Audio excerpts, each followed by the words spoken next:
Okay. Hi, good morning, everybody, and thank you for joining us this beautiful Friday morning. Hopefully, the weather is also beautiful outside. My name is Keisha Mayuga. I am part of GIZ's Transformative Urban Mobility Initiative and one of the co-leads of Women Mobilize Women, a global network for women in transportation. So, thank you. Thank you.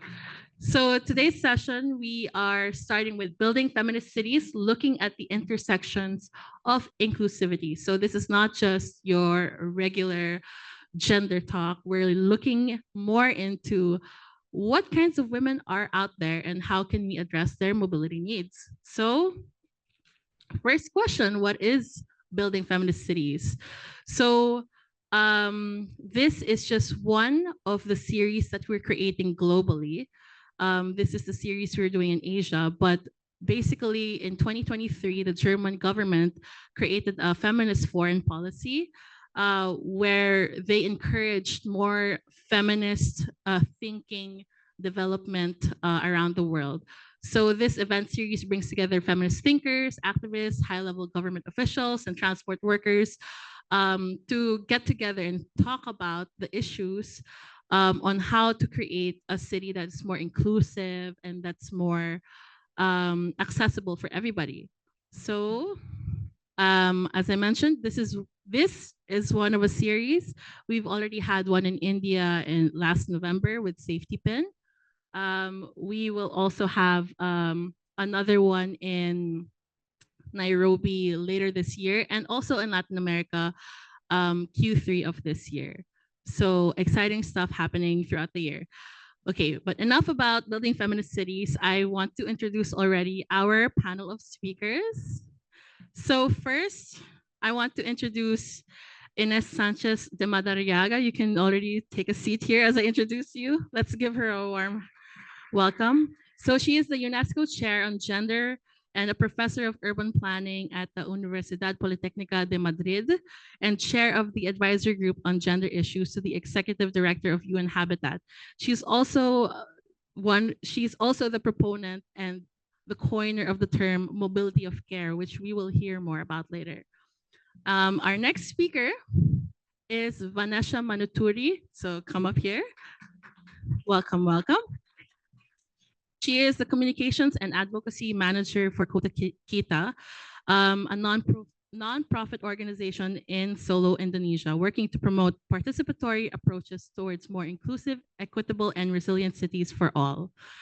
So she leads a lot of the work in communications, but they also do a lot of work with youth and children, especially. Our next panelist is none other than Thais Estrada. Please take a seat over here. Yes, so very popular. Yes, she is the communications manager and consultant based in Manila, who is a proud transgender woman.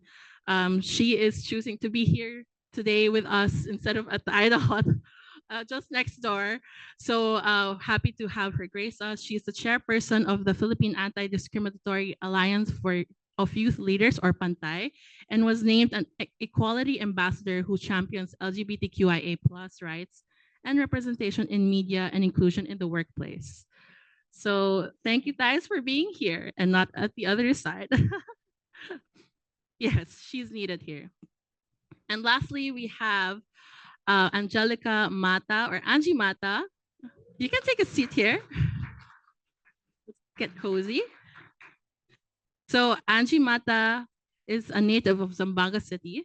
She is from the NCT Workers Union and currently resides in Cebu.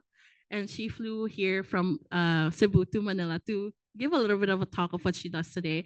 So as a transport leader and organizer, she is an affiliate of the International Transport Federation, which is a global federation for workers, transport workers around the world. Yeah, so that is Angie Mata. So let's give it up again for our panelists over here. Very interesting. So let's give it a head start. Our first question for our panelists, what is a feminist city for you and what is a city like for you from your mobility experience? Let's kick it off first with Ines, and I believe you have some slides here as well. So you can take the microphone there.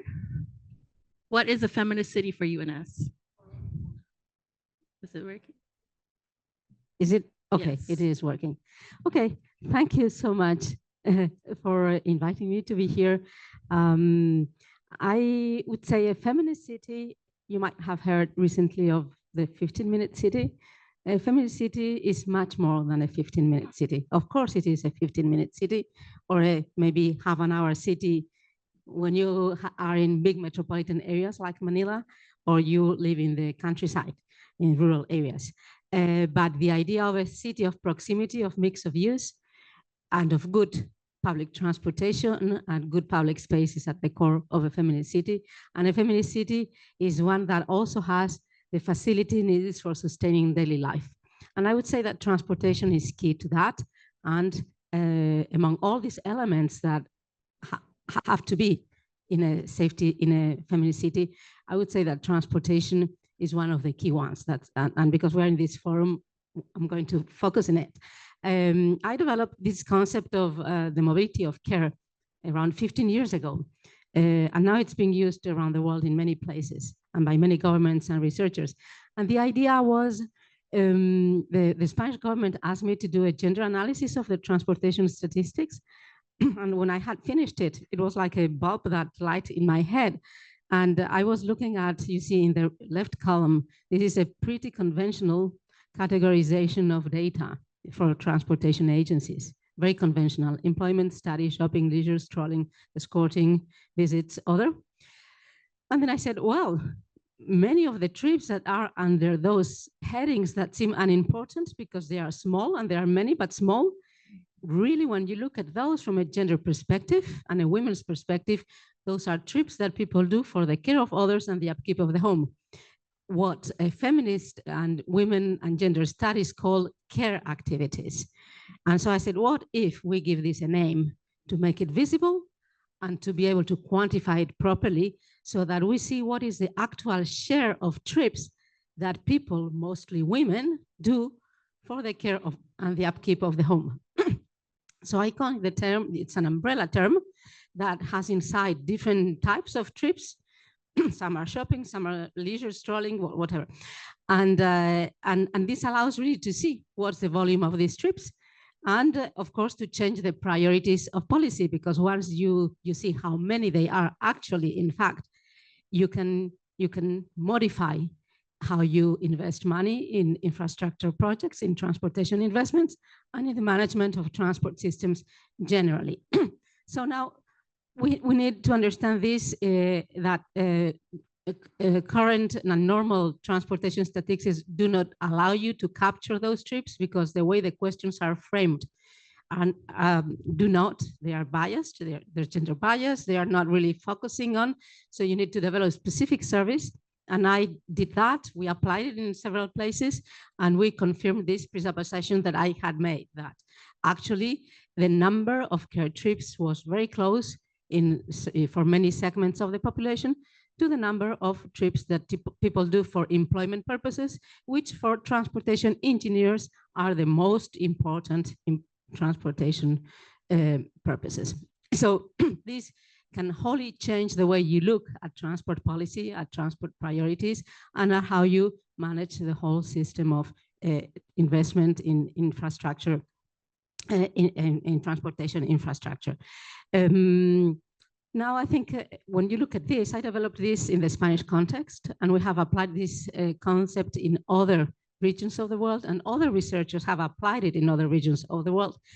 So it's important to take into consideration local, cultural, and also religious conditions, and to see what this context means when you look at first definition of care, and second, the different types of, I would say, caregivers. That's what you put in the title of the session, of the people who provide those care activities. Because on the one hand, we have this example is quite Western, I would say. It's a typical nuclear family, which I mean, in most countries, it's not anymore the majority of the households, but it's still one of the biggest households. But it would imply that women work in employment, but also undertake care tasks. This is a majority of the women who work in paid employment. But when we go to other contexts, for instance, in Latin America, and I don't know here because I don't know well the population, how the labor force, the women's labor force, the structure of the labor force here is. But in many Latin American countries, the first source of income for employed women is domestic work. And then also you have to look at domestic work that works abroad. When I came here, I was really shocked in the plane because 70% of the people in the plane that brought me from Doha to here were women. And at first sight, that was just a very rough estimate. There were certainly more than 65% of the people on the plane. So those are women who work in domestic employment in the Persian countries, in the Persian Gulf. So we also need to look at these mobilities that are beyond the urban level when you look at caregivers. So should I go on this now or later? Up to you. Yeah. Well, whatever you tell me. I don't want to yeah, whatever you tell me. Yeah, you can, Okay. or maybe, yeah, we can discuss more on the implementation later on in the, yeah, but maybe now I go to Vanessa. Vanessa, from your experience with Kotakita, with working with youth and children, what is a feminist city like for you, and what has your mobility experience been like working with youth and children? Sure. Thank you, Keisha, for inviting us, and thank you for moderating this. Hi, everyone. Just a quick introduction again. My name is Vanessa from Kotakita. So I'm going to use this picture and probably give context to this photo first. We see a woman in crutches crossing the street. What's not probably shared in this photo is that this crosswalk is actually new. So it was just there. So, and the building behind that, it's an inclusive school. So in Indonesia, you have a sort of special needs school, but you also have inclusive school where it's more assimilated between children with disabilities and non-disabilities.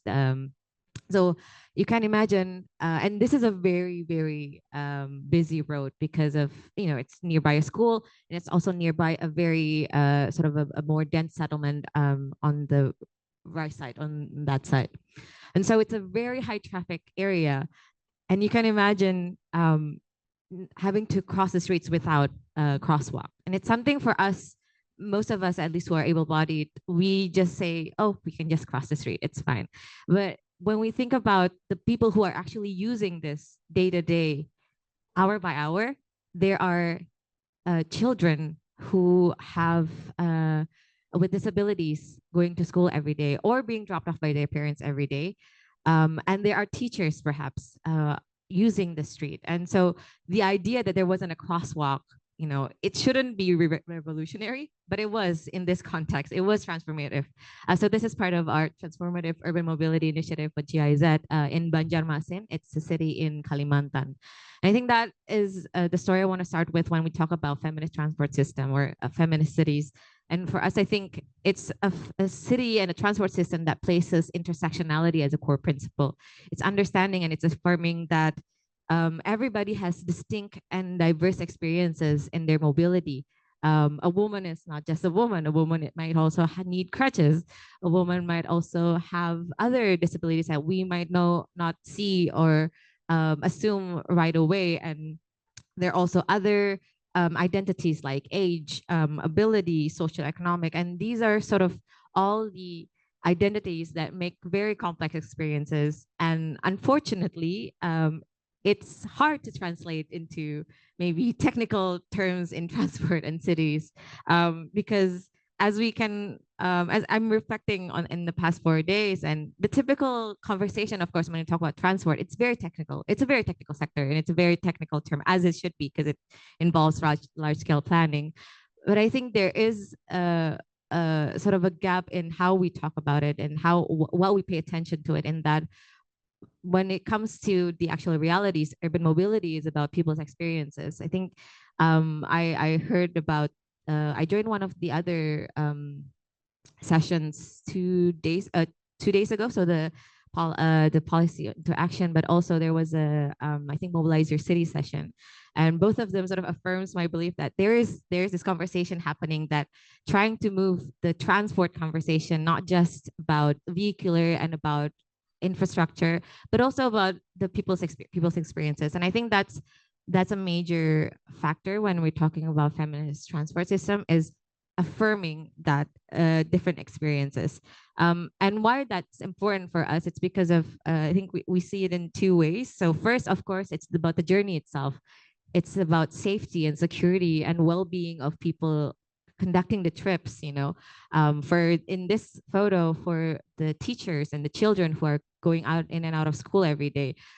How is their safety considered when it comes to planning these streets, and probably not just planning in a sort of physical way, but also in sort of the traffic management and such. Because it, of course, mobility doesn't just end in sort of infrastructure development, but it's also about the service, about the access, about the traffic management. That also takes into account, particularly when it comes to, so our work involves a lot of the school zone areas. And second is the acknowledgement that I think this is similar to what Inez was saying in mobility of care, the acknowledgement that when it comes to mobility, um, it's also understanding that it has a critical life-changing impact for certain groups, certain vulnerable groups, in particular. So in this case, children with disabilities, but also more so in the Indonesia context, we have a lot of women, migrant, sorry, not migrant women, but workers who use transport system daily, or informal workers. So in Indonesia, informal economy is still one of the largest contributing economy. So there is a lot of informal workers using public transport, using pedestrians, and these needs are it should also be acknowledged, because it's not a matter of just comfort at that point. It's a matter of livelihood. It's a matter of income. And so physical mobility is also intersection to economic mobility or educational mobility. And that's something that we should all take into consideration. But again, unfortunately, knowing all this, and I see a couple of heads nodding, these perspectives are not yet reflected in our built environment. And in some extreme cases in our work with young children, young people and children, you don't necessarily imagine them as planners at that age. Or in some cases, you think their suggestions are, oh, they're just children, in a room full of adults, their opinion, it's just children. When in fact, most of the case, they're the key users in these sort of infrastructure. They're the ones who actually live through it, and they're the ones are probably even more vulnerable when a transport, like a public infrastructure, is not planned well and does not account their experiences. And so what happens and why does it matter? Beyond that, I think it matters because right now we're seeing a lot of large scale projects and investments going into transport, going into clean transport. And I think what we need to pay attention, it's because important to have this feminist, is because,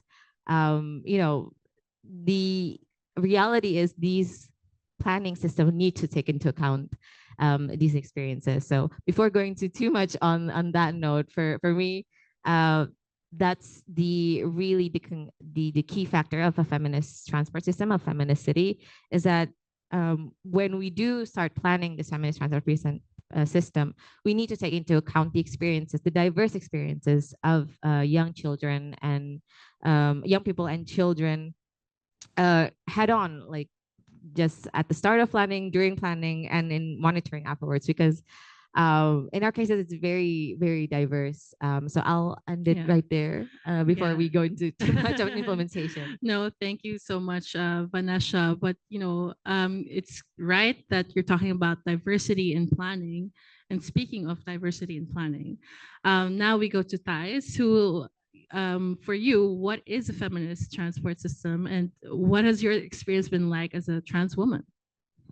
Thank you. This is my photo that I submitted. Can everyone take a look at it?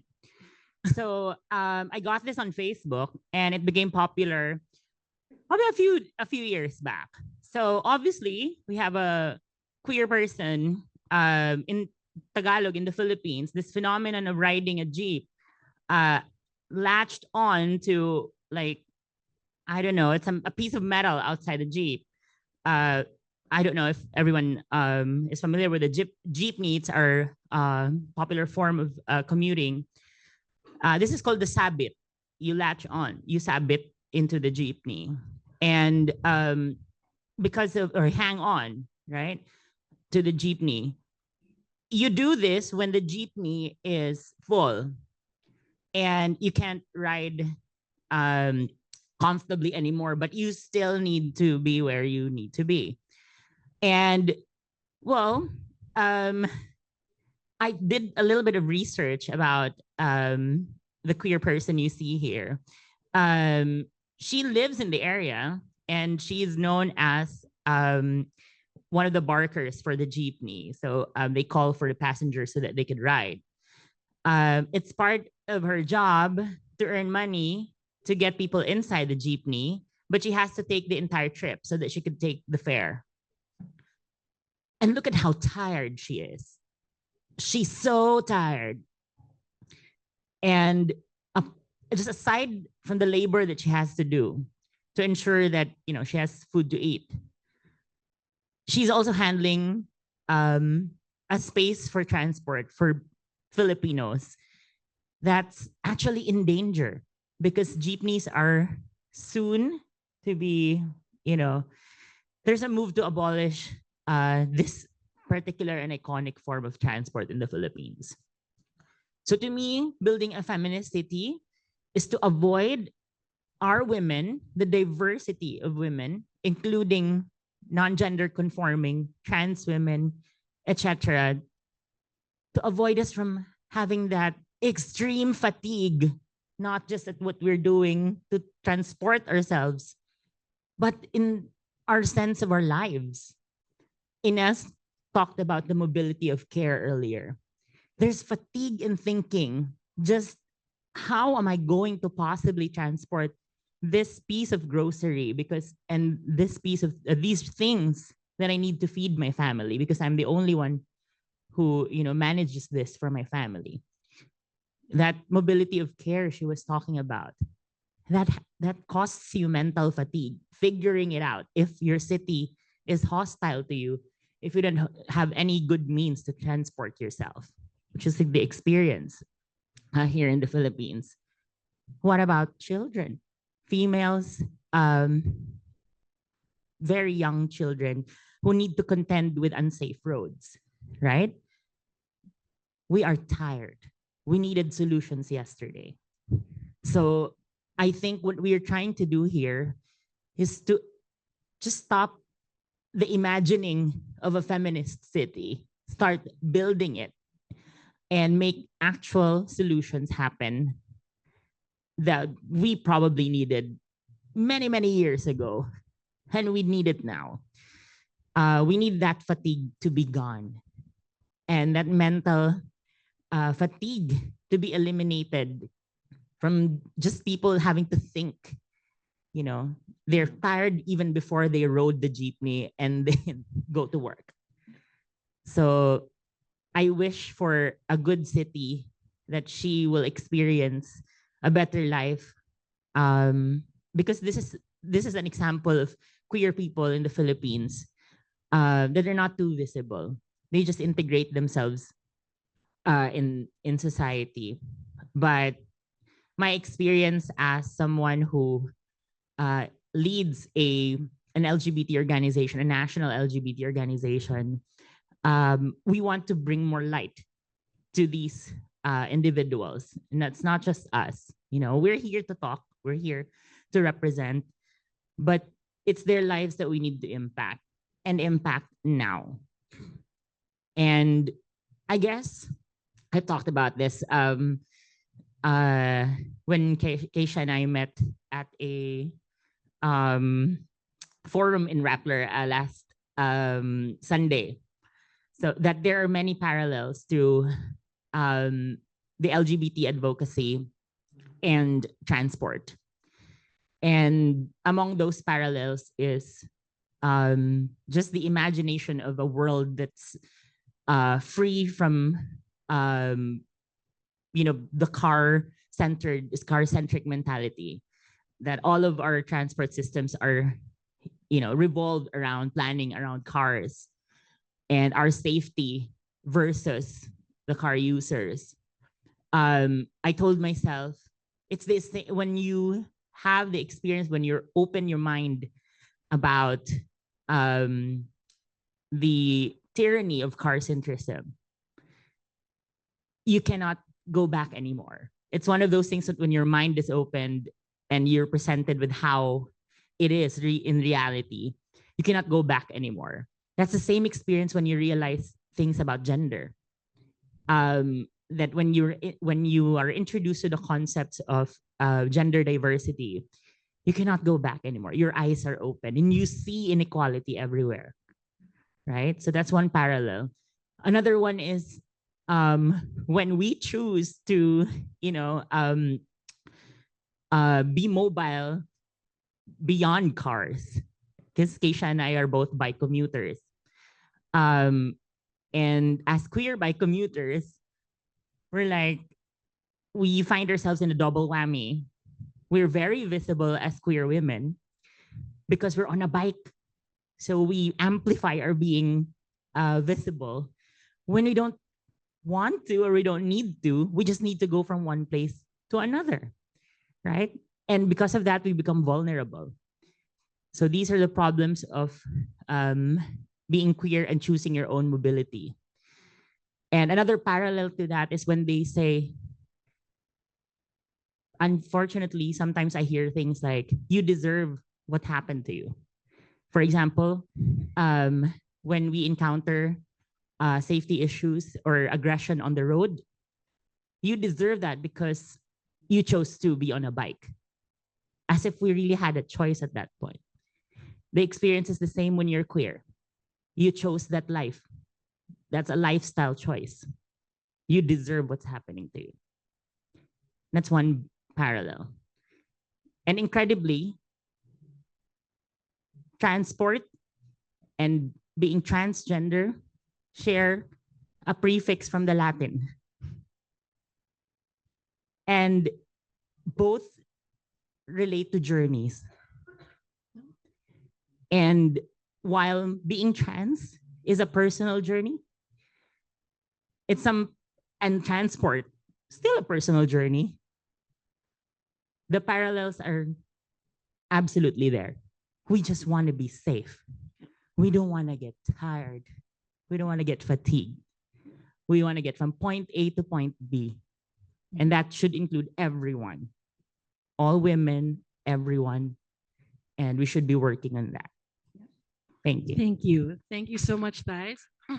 Thank you so much for sharing your experiences and also giving this look onto gender a wider look. Now we go on a little bit now to Angie, who will give a perspective now on something that we might not be aware as users, now from the perspective of transport workers. So for you, Angie, also just conscious of the time, tell us, what is a feminicity like for you, and what has your experience been like as a transport worker or someone who's working with the transport workforce?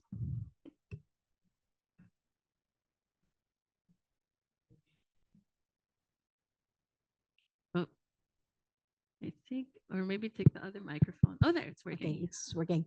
Good morning, everyone.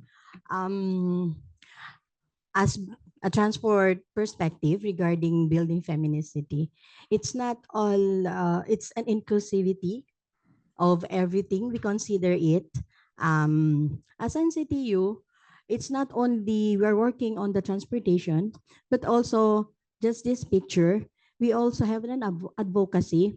In the transport sector, it's not always we think of the passenger, the vehicle, but also we think of the people who are serving. It's like, what can we contribute to a better world, to a better gender balanced city? Like this, it's an appreciation from the human trafficking. It was NCT was given a plaque of appreciation because we are one of the advocates for the human trafficking because, in transport sector, we tend to be the accomplished of a human trafficking activities because we were the one who transported people, and of course we don't know who are those people. So basically, we really want all those the things that my colleague said. For us, it's in the policy. We have to engage with the government for a better policy, for a gender balance, for the safety of everyone, and not for our own, and sustainability, a reliable transport sector. And we don't want that transportation and commuters will be bragging with each other, because as we know that this past few months, there have been rallies strike regarding the transport modernization program. And we think that people tend to have a little bit of, they are worried because they will lack the transportation for going and going back to work. So in that point, we are really looking for the policy. It's really on the policy that we are going to have the implementation, because without the policy, how can we move forward in this in the transport perspective?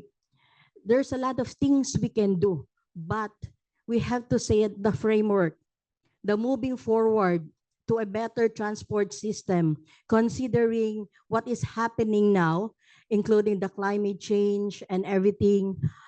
So we tend really to lobby with the government of the Philippines and other individuals as well, if they're interested in the advocacy of NCTU, which is building a balanced, sustainable, and reliable transport system. That's all. Thank you. Thank you. Thank you, Angie, for that. It's really important then that policy really translates, because when you make it an inclusive policy for workers, you're making it not inclusive just for the workers, but there are also women workers out there, like the work that Angie is doing. So maybe let's do a brief now. What do we do next? Now that we know your experiences, from what you also know on what a feminist city looks like for you, what are the next steps? Maybe very briefly, let's start with Ines again.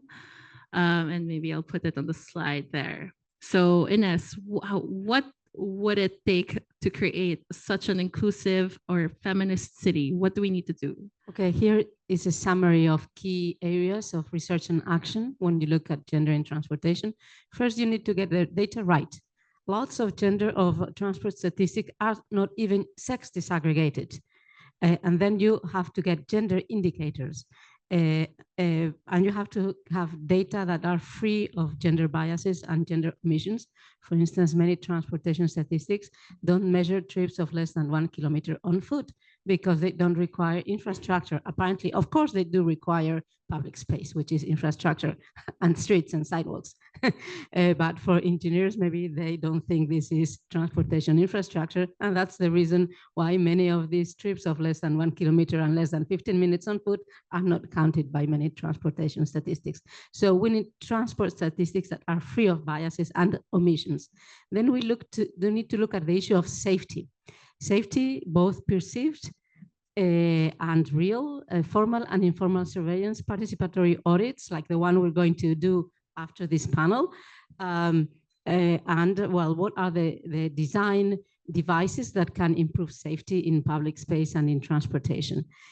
We need to look at the design of stations and vehicles for both users and workers, and looking at the care implications of those stations and vehicles for safety and quality. Of course, I would say women employment relates very much to this in the sector. And I'm not going to repeat that because I'm just going to talk about this in longer. But this requires looking at attraction, retention, and promotion. of women in the transportation sector, because this is a very important niche of employment for women. It has a very low rate of women, and it has particular barriers that relate very importantly to violence and to conciliation of work and family. Then there are two other important aspects which are related to the integration of transportation with urban planning and design. You need to integrate transportation with urban design at the smaller scale, which implies public space as well, because the last mile is so important. And the last mile implies streets, sidewalks, public space, the design of the ground floors of buildings, infrastructure and landscaping. We know that most of violence occurs at the last mile. So that's particularly important from the point of view of safety as well. And then at the wider scale, we need the integration with urban planning. Urban planning at not just the local scale of the last mile, but the scale of the neighborhood and even the metropolitan area. Because if we don't take into account, this is like Russian dolls. It's one inside the other, the scales. And if the regional scale, the metropolitan scale is not working, the local scale will not work. You cannot have a 15-minute city if the region is not planned accordingly to that idea. And so how do you go from all these areas of action to actual implementation? There are many implementation tools that allow you to integrate gender throughout the planning system and the transportation policy. From public procurement, in which you get these clauses written through private law with all the companies that contract with the public sector, and public sector is a very big provider of infrastructure.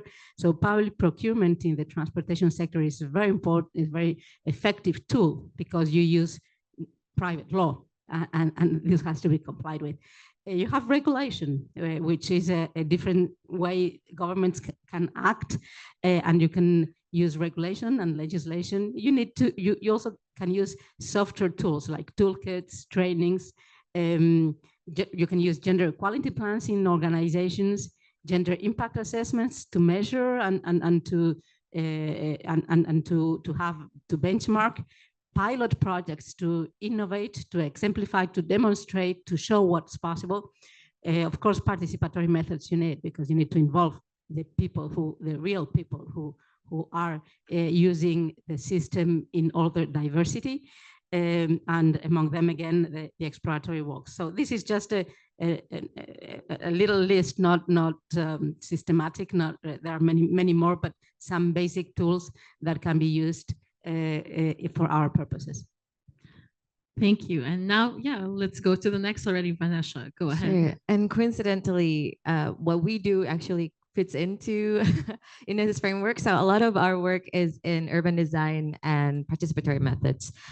So coming back to that distinct, diverse experiences, what we've been trying to do with Kota Kita is how to capture these experiences and facilitate that into actual interventions in the built environment and urban design. And we do that by using participatory tools and methodologies that create a safe space for children to share their experiences of the city, which includes mobility experiences. So here we're actually, so in the school before, so this was the participatory workshop before we built the school. Not the school, the crosswalks and the safe school zone area. But this is actually a miniature of the school area. And we conducted a workshop with the students. So these are elementary and junior high school students. But in this photo, there are elementary students where they identified problems in the school. So if you can see sort of the circle stickers, it's where they identify problems, but they also identified solutions. And this workshop was conducted with all the students in the school. So some of them said like, oh, this part of the road stinks a lot, or this part is so boring, we need more color, or and then there are serious of course concerns like I'm so scared of waiting for my parents because the motorcycles are just driving by too fast and it's so scary, so I'd rather just go inside and wait in the school. So and then with children, you get this range of experiences, and oftentimes we think that the topic of urban planning and transport might be too serious for them, but actually they live through the experiences themselves.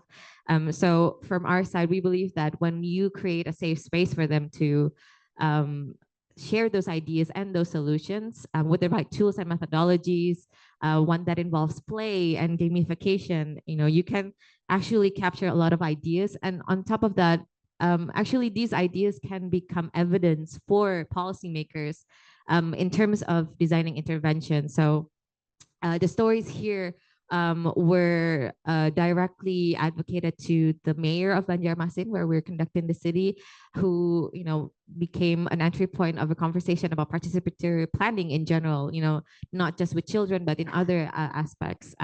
We later replicated and refined this method in a project in Solo, which is another city in Indonesia, where we work with, again, school children in creating safer streets through tactical urbanism interventions, such as using paint to mark roads where pedestrian area should be, and such. And again, the same case when we use participatory methods, when we capture and directly involve these experiences, and we advocate that to policymakers, their minds in a way become more understanding of, oh, this is the actual experiences. These are the real things that people feel when they go through these trips, and for children in particular, when they go to school and such. So this is, I think, what we want to promote more of. Of course, there are scale to this approach. A lot of our work is done in a local and neighborhood scale, but again, it also becomes sort of a conversation starter for policymakers to consider experiences, user experiences, participatory planning at a larger scale. So that's from Kota Kisah's side. Thanks. And now straight to Thais. Go ahead. Thank you. We're talking about solutions, right? And how we're gonna do it. So my picture, this one. So I told you earlier about the experience of queer people and, well, women in general, that we're fatigued, we're tired. And what we're working on is to eliminate that mental fatigue, emotional fatigue, physical fatigue. When we eliminate that, part of what we can do is to offer or give freedom for women to do what they want more about for their time, right? So things that they can do for themselves, because we've eliminated that fatigue of thinking about others, of other things, etc. Caring for others. This is me, the picture you're seeing in front. This is me after I crossed the finish line of what they call in the bike world an audax. I don't know if anyone's familiar. James, probably, my friend who's done an audax. An audax is a long distance bike race. It's not a race, but you can imagine we bike 200 kilometers at a specific time frame. In this case, it's 13 hours. So we need to finish 200 kilometers. And 2 years ago, I was the first trans Filipina who finished it. So I was able to do that because I felt like I wanted people to see that trans women can do it.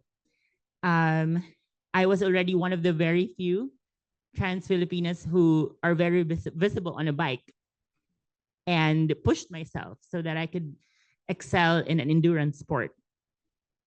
And I was so proud of that achievement. I pulled out my trans flag when I crossed the finish line and cried and cried and cried.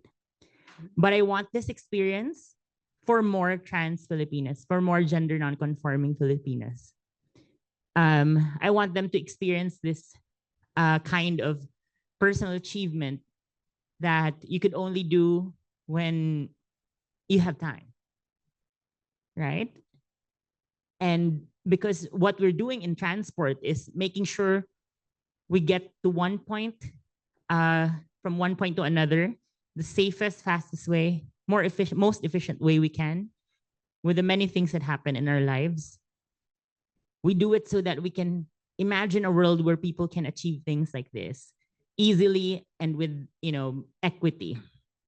So that not only me, who comes from a place of privilege because I'm an employed transgender Filipina, I lead an organization, and I have all these opportunities in front of me. I want to share them to everyone. So everything that Ines and Vanessa and later on Tita Angie will share, these are the solutions that we should follow so that we can imagine a world for more thighs to achieve greater things for themselves. Because what you're actually giving when you know, provide the very best kind of transport to a wider swath of people, a diverse set of people, is you give them freedom. That's really it. You give them back the time that they would have been missing traveling. And that freedom translates to a lot of things that they can do for their own lives and for the lives of others. And if we can imagine a world that we can give those solutions to mothers, people who are carers, to children, and people who are in the transport and worker sector, we give that freedom to everyone else too, right? And that for me is the solution. You know, we go to that solution as we build our feminist city. Thank you so much. Thank you, guys. And lastly, Angie, let us know now from the transport workers side, what are some solutions to make a more inclusive city, transport sector? Okay. I have this picture. Okay. This is the kick of our learning process for the PUB modernization program. It's been so hard, even in our own sector, to let them understand what is the moving forward for a better transport system. Because of our culture, it's a cultural shift from the individual transport workers getting into cooperatives and a corporation. It was been a struggle since 2017.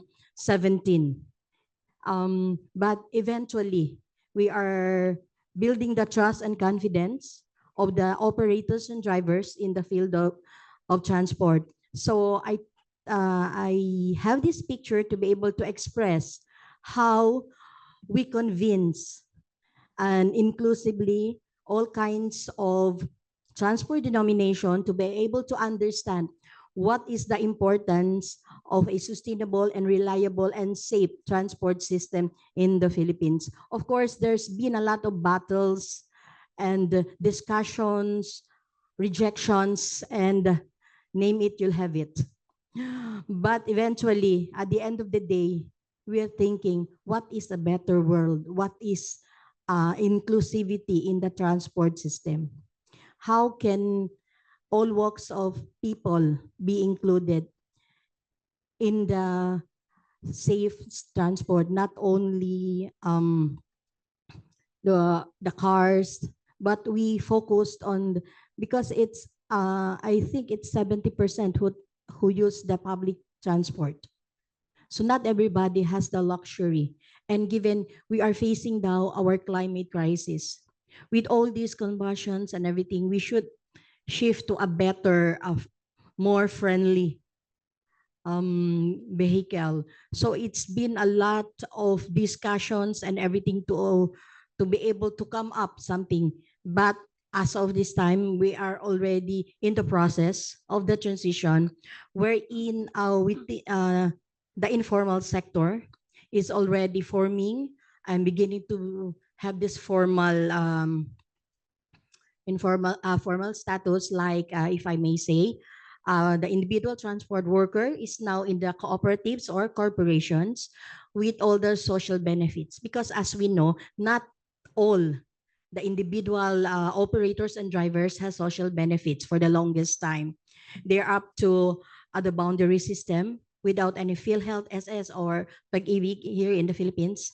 So in the transport cooperative, they already have this, and most of the transport, I don't know here in Manila, But in my city, in Cebu, we are beginning to have these social benefits to our drivers, PAO, which is Passenger Assistance Officer, and most likely, women are already included in the cooperatives. They serve in the cooperatives already. They are visible. If you're going to visit Cebu City, I think you will see that women are already visible in the transport system itself. So they may work in the office because we are already have offices. They work in the office and also passenger assistance. And mind you, in the motor pool, it's a shop within the garage. We have also women wielders, mechanics also. So it is in this modernization program, we are really shifting, and the visibility of women is already taken their space in the male-dominated sector. Thank So you so much, Angie. yeah, I know. yes. Sorry, I have to cut you because I know everybody's excited here, but it's really Okay. great to know that women are also taking their space in the transport sector, as different roles in the transport sector in the Philippines. So unfortunately, I have to cut this short, but this has been a really engaging and very diverse panel we have here, and maybe let's give them a round of applause. Thank you, everybody. Unfortunately, we don't have time for question and answer, but since we are doing the walk and actually our panelists will be part of the walk and will be the leads of the walk, you can ask your questions as you walk. Very efficient. So, but thank you so much. You can stay here a little bit first before you go. But let me explain a little bit about now the Jane's Walk that will be happening right after this panel. So, Can I have yes. a 1 minute?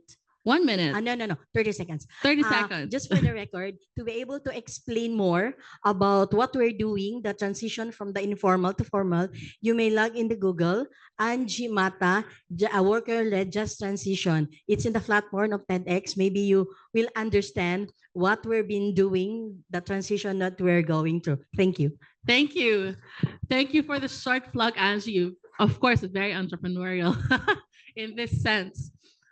So let me give a little bit of a background of the Jane's Walk. So you might be wondering who's Jane.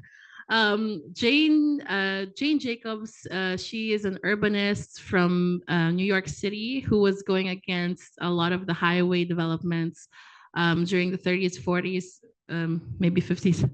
But yes, she has been one of the feminist voices for urbanism for years now.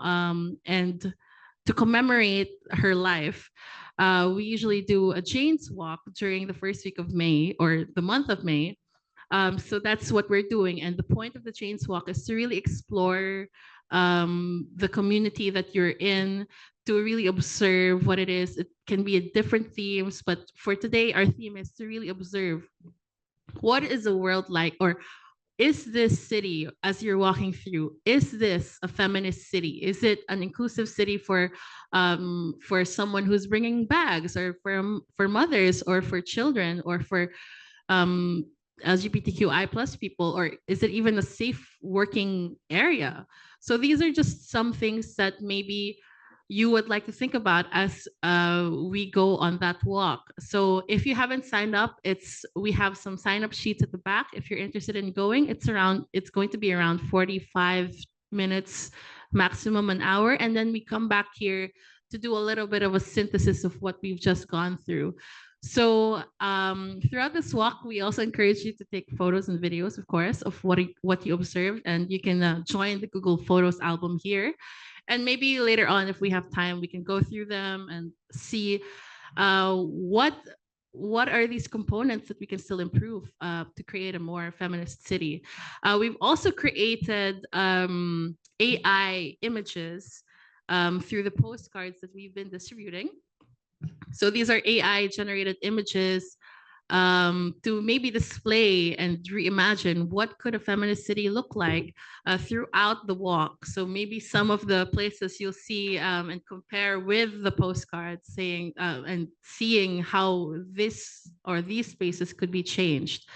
So yeah, before I release everybody again for the walk, thank you so much. Let's give a round of applause again to our speakers. And also, if anybody wants to download the Safety Pin app, I have a slide for this, of course, Kalpana. If anybody wants to download the Safety Pin app and do safety audits as we go along the walk, it's a good way also to be more observant of your walk. You can go ahead and download it on Google Play or the App Store. And those who contribute to the safety audit will get a little bit of goodies from Women Mobilize Women, Women on the Move, and maybe Safety Pin, maybe. Maybe if they have enough things. So yeah, I encourage you to do it. It's not compulsory, but yes, again, if you get to do the audit, that would be greatly helpful to the app and for everybody who uses it afterwards. Yeah. So yeah, just for everyone's information, we're gonna do the walk around this area. We'll do clockwise direction and we'll also do counterclockwise direction. And it should be in the assigned groups. Each of the panelists will be in the walk. So just remember which panelists you signed up for or which group you signed up for, and maybe let's gather along these tables before we go. So if everybody could now stand up and get prepared for the walk. And then maybe each of our panelists stay on one table each while we gather our groups. And yeah, let's get prepped for the walk. Let's gather on each of the tables. Thank you so much. Sorry, I have to rush it. But it's gonna be too far. Yeah. Let's go. Let's walk.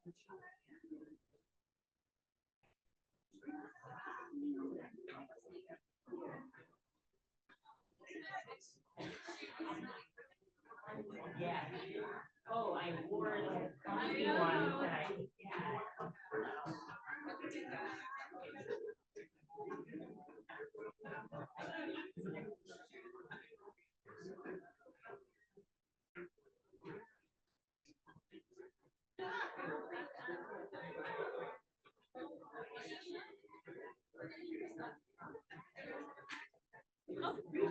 For those going on the walk, you can leave your things here first so that you can walk freely and explore freely.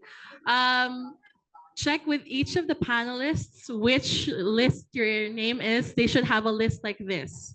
So please follow the panelists and check if your name is on their list.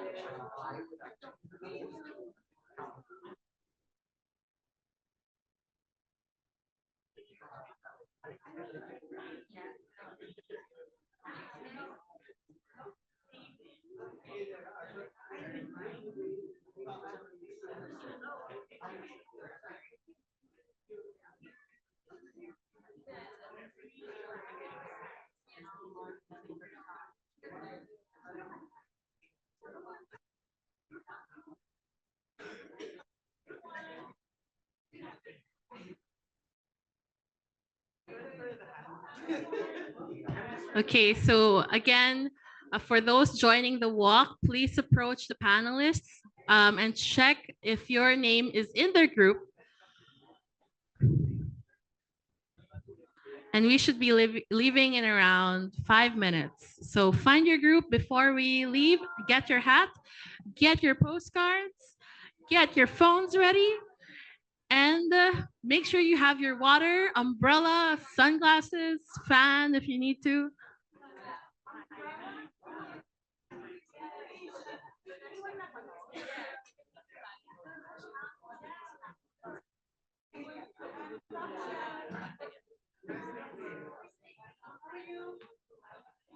Again, you may leave your things here as we go on our walk. Look for your leads. They should have a sign-up form. Make sure that your name is on that so you're in the correct group. And we should be going on our walk shortly.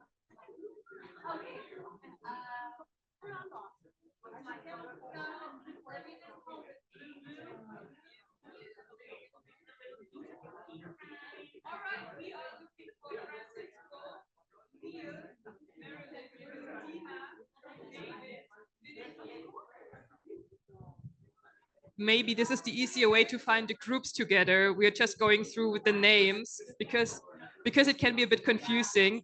So going with Vanessa and with me will be Francisco Dacumos, Neil Jason Sanner, Marilyn Montano, Cristina Batalla, David Wanty, Viditi.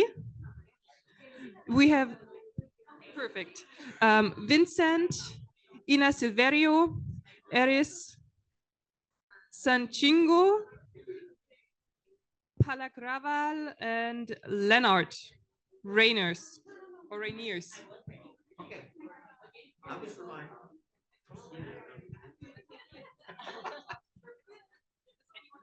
Yeah, go ahead. Okay, groups will be called. Please follow the person calling. Now it's Pat's group. Group number 3. Approach Pat. She will call your name. Okay, so with me and Ate Angie are Claire Dumdum, Teodoro Pelaez, Ella Garduce, Kyle Tinga, Oliver Laurel, Lauren, Loreto. Okay, so at least, yes po. Sa labas po tayo, sir. Kalpana, Doc Sheila, Miss, sorry, if Barmo, Micah Adolfo, Jason Corpus, Marvin Lienko. This one? Miss Ness? Yeah, Miss Ness. Okay, if I called your name or if you think I called your name, we're waiting outside with Ate Angie.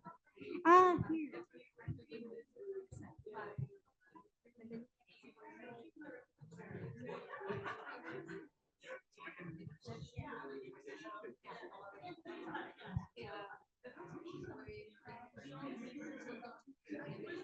We're splitting the groups to kasi. You've written? Okay, so you're in a different group.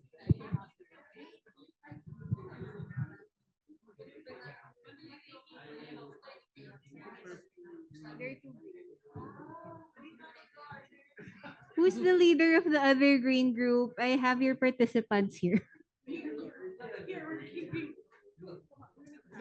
The other green group. There's another green group. I have their participants. So we're the other green group. I will call now the names of this green group. Please go to the front. Mariol Bactad, Pauline Bogi, Carmelito Revilla Jr., Maureen Ava, you're in our group. Claire Charmanac, also in this group. I cannot read this. Richard Akra, Lardingla Rich, Justin, Kim Esguerra, Mark Apaya, Ralph Cesare, Madania, yeah, Kiboy Tabada, Valerie Baladyong, Christina Rodriguez, and Agnes Montangero. Perfect. Okay, so this is this group that I just called. Let's gather here in the front so that we don't mix with everybody else. So we're going with the group of Ines. All the groups, we got all the groups. Where's group 1? Group 1, woo! Okay, group 2, woo! We got group 3 going outside, good. And we have group 4 over here, woo! Okay, so group 1, where are you again? Group 1, you can start heading out to the entrance. There will be Okay security there. Just let them know that you're one of the groups, and you should be going, you have instructions here, you should be going clockwise. You have the instructions here? Yes, okay. Group 3, no, but group 3 will be first. So group 2, you come, you look at their group and just make sure that you don't clash with them, but you should be 10 minutes or 5 minutes apart. Okay? Group 3 is already ahead. So now group 4. Group 4. Yes, you're with me. Yes. What is your... List down our names. Yes, you can put your... Maybe go to that group because there are a lot. Okay. No, he's replacing Richard. Go to the other group. Put your names on that one. Okay, group 4, let's take a photo here too. Don't forget, we're coming back here afterwards. Yes. Don't forget to bring your postcards for the walk.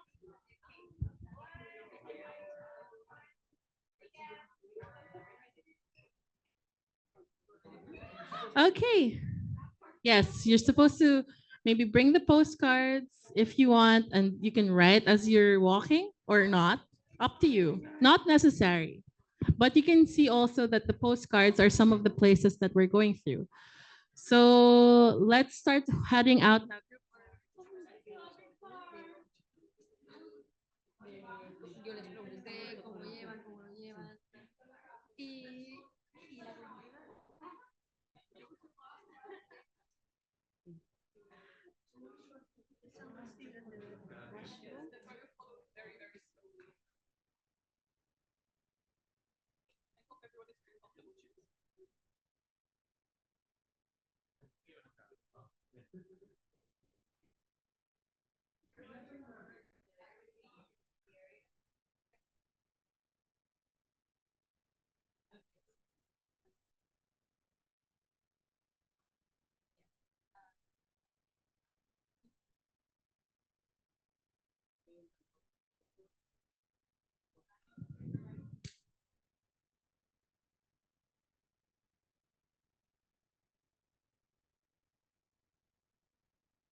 Hello, hello. Hi, everybody who participated in the walk. We'll be going back here in around 2 minutes. So take your water and take your snack, and then let's just do a little short closing.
Hello, hello. Hi, everybody. If you could gather inside and let's do a little post-processing of our walk. I'm sure maybe some of you, it's your first time walking in Metro Manila. Maybe for a lot of you, you do this every day. But let's talk about it.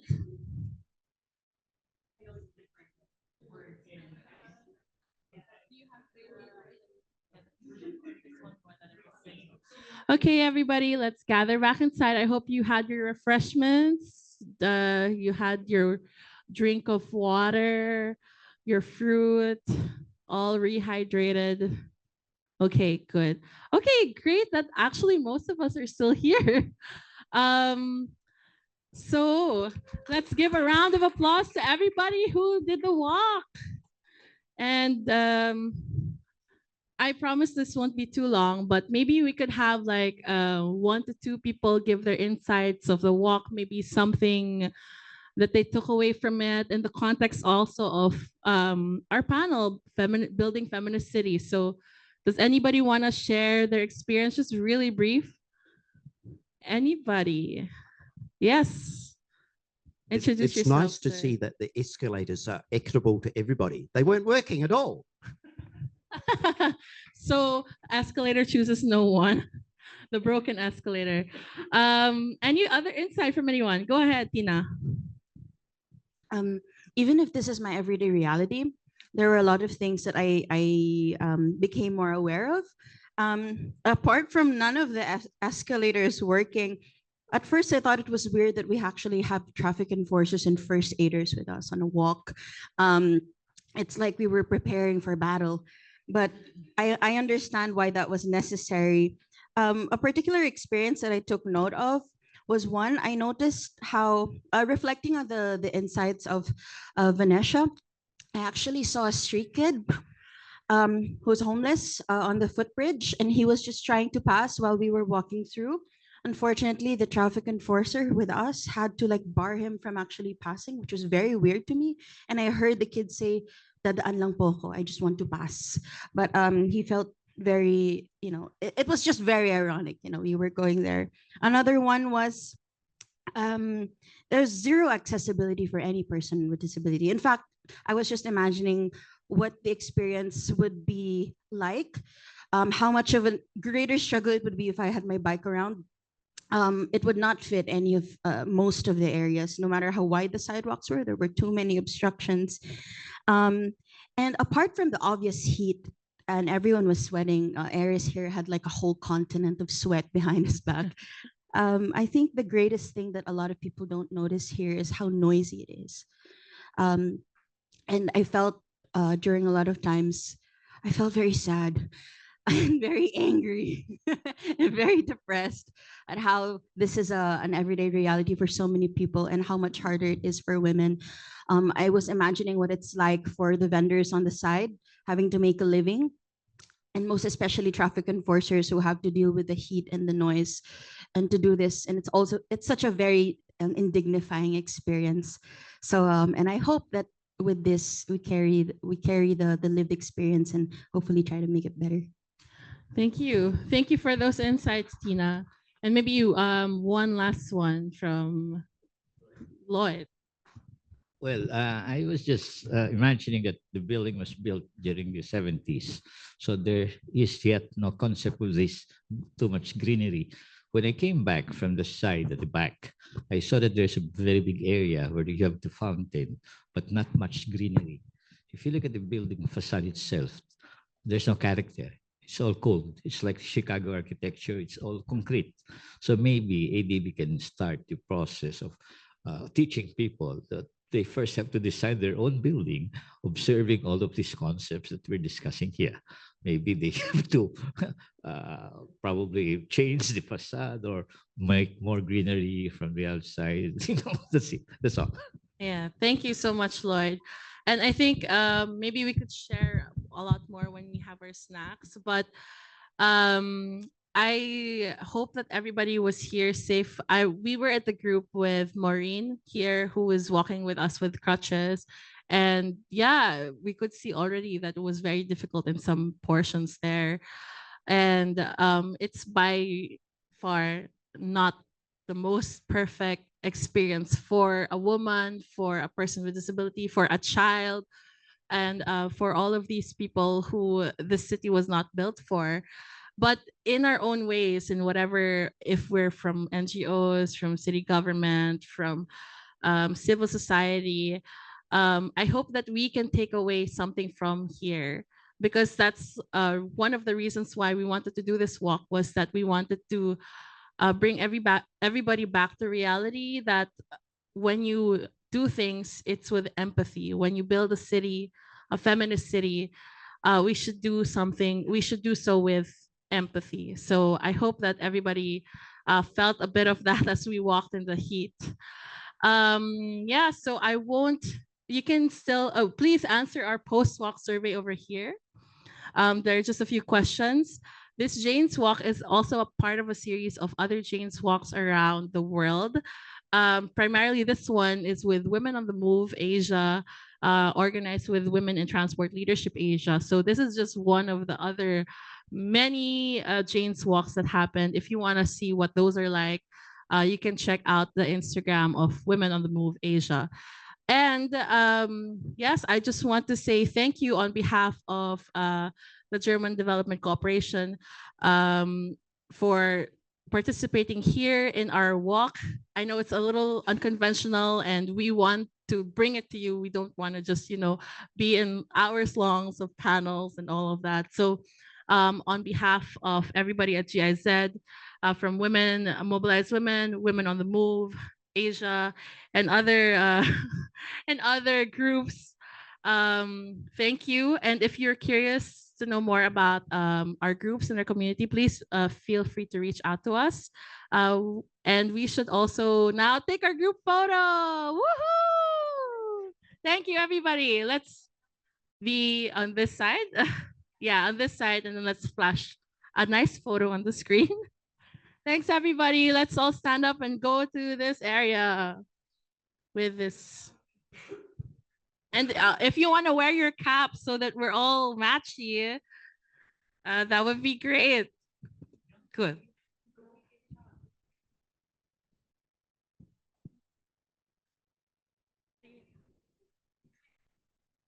Yeah, just gather here where the chairs were. Over here. Just gonna stand. And this one too. Just take this. Careful of the water. Huh? Yes, group 4. As we walk here, group 4 will do our cheer because of course we made a cheer. Okay, to be led by Val. Okay, group 4, are you ready? Yes. So let's start. 1, 2, 3. Cuatro, apat, kat, 4. Very Filipino coded. We were keeping it a secret from everybody because someone might steal our idea. So let's all go here in front, over here. Go ahead. Go here in front. Perfect. Perfect. Okay, just yeah, just compress a little bit more. Maybe let's change I will change the photo.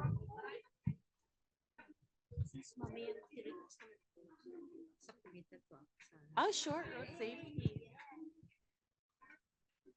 Good photo.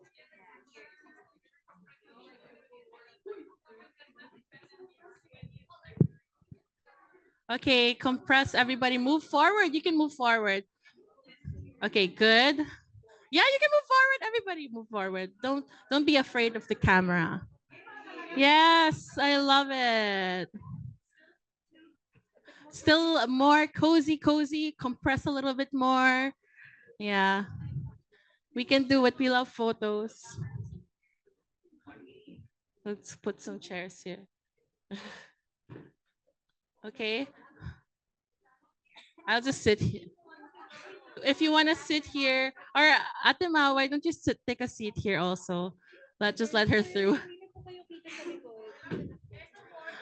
You can also be in front of the screen, don't worry. Just 4 chairs for our elderly.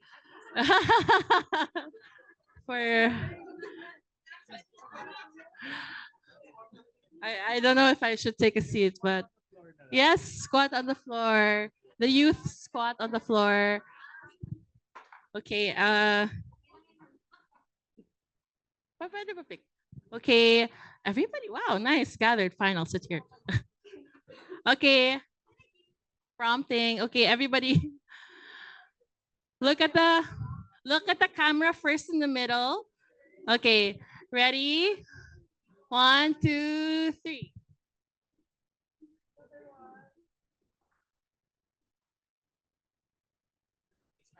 Okay, this camera on the lower left. 1, 2.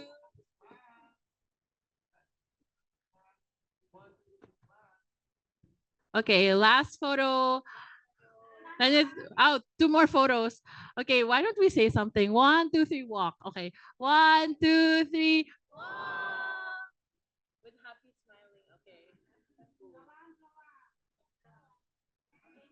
Okay, last camera. Last one, last one.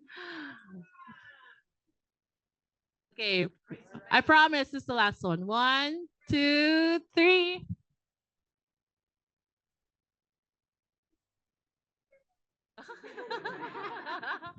Thank you. Thank you, everybody.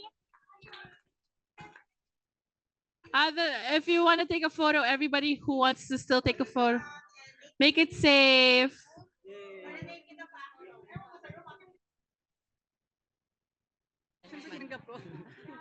Thank you, Jerome. Thanks again, everybody. Okay, those who want to promote road safety and want to take a photo here. But everybody else, thank you so much again for participating. Please visit our LinkedIn and Facebook and LinkedIn and Twitter and Instagram.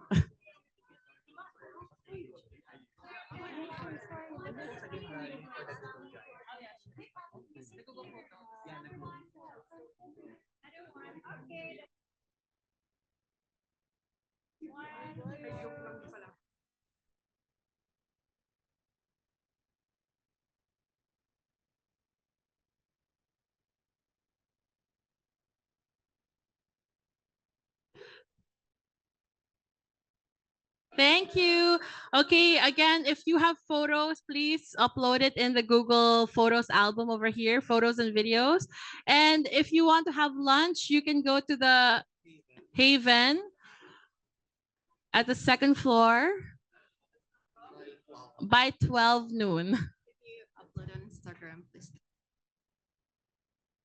Also, if you're uploading on social media, please don't forget to tag Women on the Move, Women Mobilize Women on Instagram, on Twitter, and on Instagram, Women on the Move. Thank you, everybody. Woohoo!